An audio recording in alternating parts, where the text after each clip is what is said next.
that was Amos J on Hot Chaud. It's 2:57 right now. We also had Scott Hellman and Pretty Much with Would You Mind on Hot Chaud, dedicated to today's guest. And I certainly think that you wouldn't mind if we would take a couple of minutes to talk with one of today's hottest artists on the charts. He'll be at the Bell Center tonight with Shawn Mendes. I'm so grateful to have him here with us. Charlie Puth, how you doing? I'm good, man. How are you doing? Thank you. I'm good. Thanks for taking the time to call in here. I know you're really busy. You're playing at the Bell Center tonight in Montreal. How are you feeling being in Montreal today? I'm feeling very good. I just had poutine for the first time. I know that sounds... It was really good poutine. It had potatoes in it. Oh, yeah, okay. Did it have any extra, like spaghetti sauce or sausage or anything? I tried about 8 different types of poutine just now. I had sloppy Joe poutine. I had Greek poutine. Lots of poutine.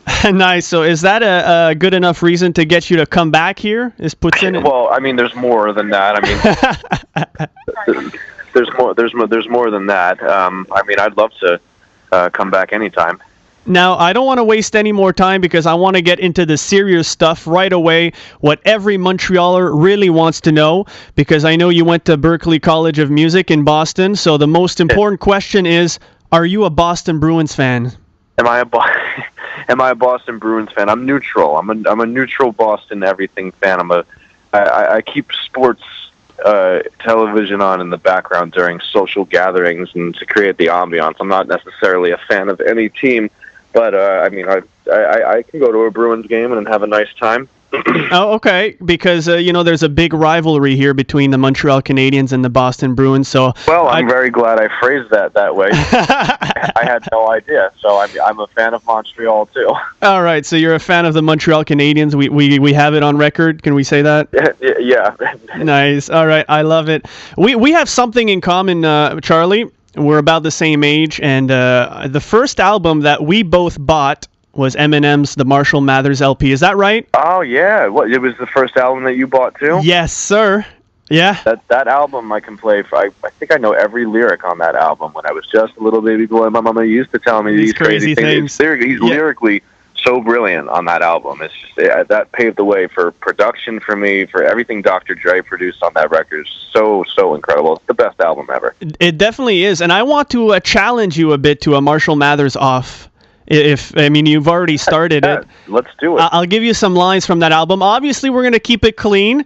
Yeah. But I just want to see to what level you're at. Which that album really is not, but definitely not. So it was really hard to try to get some clean lines from that album.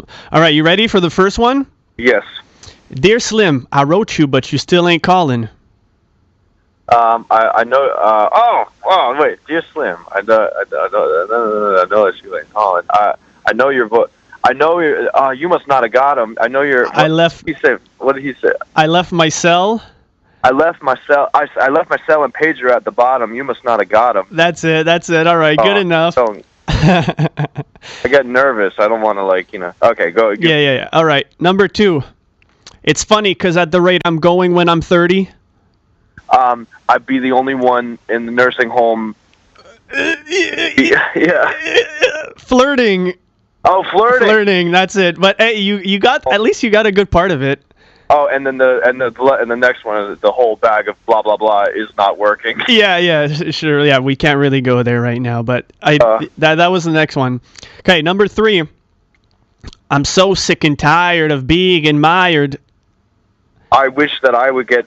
I'm so sick and tired of being admired. I just wish I would get fired or drop from my label. I'm not going to be able to top what my name is.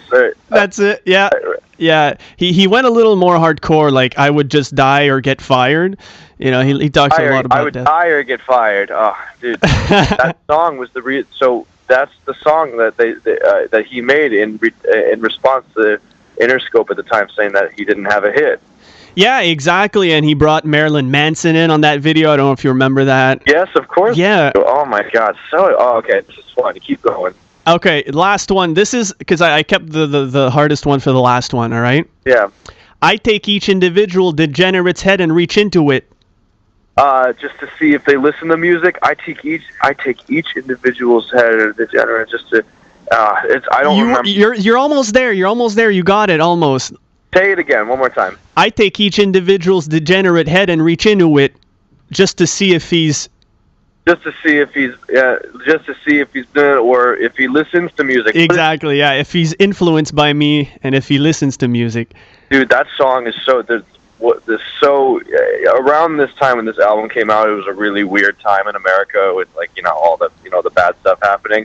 Yeah, it really was, with the Bush era arriving and everything. It was scary in America. Just in Columbine and 9/11 and Bush and everything. Not to get too intense right now, but this album kind of, I don't know. It's it's so weird listening to it now. It was just so of the time period. Yeah, dark yet genius almost, Really genius. Yeah. You're into producing, you're into lyrics, you've got flow. So when you buy an Eminem album, for example, like the Marshall Mathers LP or whichever, what catches your ears first? Is it Dr. Dre's beat? Is it the lyrics, the flow? What's important to you? It's the beat. It's definitely the production, on Beep Please with Excerpt and Snoop Dogg and everybody like that. It was the snare drum that everything was so in your face with Dr. Dre production on that record. I loved every little bit of musical, all the musical elements in there. It was super dry and in your face and very danceable. I think, and it's the long fade outs. They used to have minute long fade outs, and that was for DJ purposes, of course, but I think it was the first album where something lyrically got my attention, and on the Slim Shady LP too, but more of this album. And then Eminem went on, he did 8 Mile, and he did, he started acting a little, which is kind of like what you started doing too. You do it all. You even started acting on CBS, Life in Pieces, playing yourself. I think Eminem played a little bit more of an intense role. But No. You guys are equally as intense. Come on. I'm intense. Does acting help you with aspects of performing on stage, or vice versa? It does. I can. I like acting and playing myself. I'm very. I don't know. I feel like I'm acting all day anyway, so might as well put. Really? You act on stage? I'm breathing really heavy. No. I'm just like myself all day. Okay. And is it who do you get more starstruck from, musicians or actors? I don't really get starstruck. Have you had that starstruck moment yet? Not really. I mean, just I'm just on this tour and having a nice time, and that's pretty much it. Not even with Stevie Wonder? When you met Stevie, or? Oh, well, that's cool. I gotta admit, that is Stevie Wonder. Now, this pitch-perfect talent you have here is pretty impressive. You can distinguish any key or note from hearing anything, right? Yeah, I can. Do you get annoyed with that stuff? Are there disadvantages that the average Joe doesn't know about that? I do. It's I've learned to turn it off slightly, but it's really good for producing music. And, oh yeah, for sure. Listen to a record and play it back. It's pretty nice. Can I challenge you? Sure, yeah. Can I play a little clip? Play a clip. Tell me what key it's in. Okay.